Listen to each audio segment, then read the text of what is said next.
Hey everybody, welcome back to my channel. So today I wanted to share some travel hacking secrets that you may not know of if you are a beginner.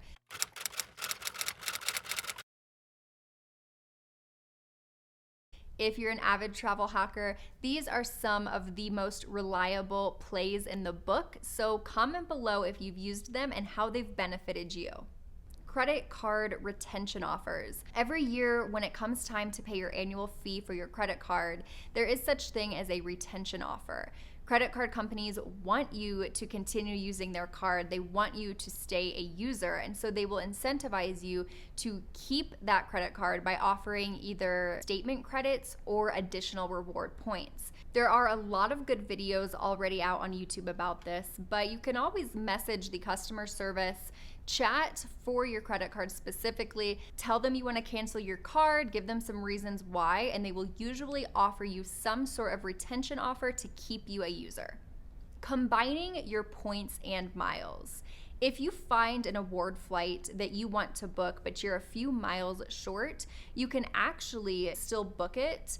And typically the airline will calculate it for you. They'll take all of the miles you have in your account and then do the math and give you what you still owe in cash.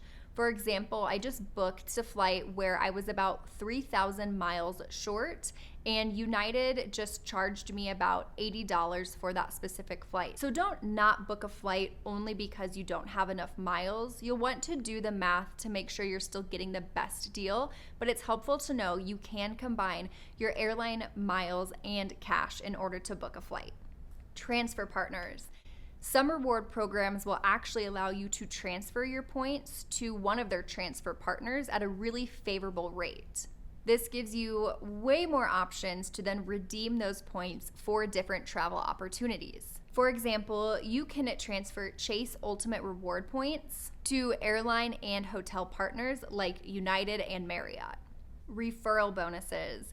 If you've signed up for a credit card that you are using and that you love and you want to share that with friends or family or even your social media audience, you can. And if people use your link to then apply and get approved for the card, you will then in turn get a referral bonus. That can be anywhere from 10,000 to 30,000 bonus points depending on which card you use. Searching for the right sign-up bonus. You can always apply for a credit card, and in fact, credit card companies want you to do that. Every once in a while, credit card companies will offer sign-up bonuses. You want to always make sure you're on the lookout for them because sometimes they can be really good for you as a travel hacker. For example, right now it is currently March 10th, 2023, and Delta is running a promotion on their 3 credit cards. The Delta branded Platinum American Express card usually gets you 50,000 miles for signing up, although a limited offer is being ran through March 29th where you can get 90,000 bonus miles. This is a great hack because even if you don't need a credit card right now, you can always be shopping for the deal. And then when you see a sign-up bonus that's worth it or that helps you accomplish one of your travel goals, then you can sign up. I hope some of these travel hacking secrets helped you in your travel hacking journey. If you have any questions, please leave a comment below. And if you're interested in learning more, subscribe to my channel and follow me on Instagram. Thanks, guys.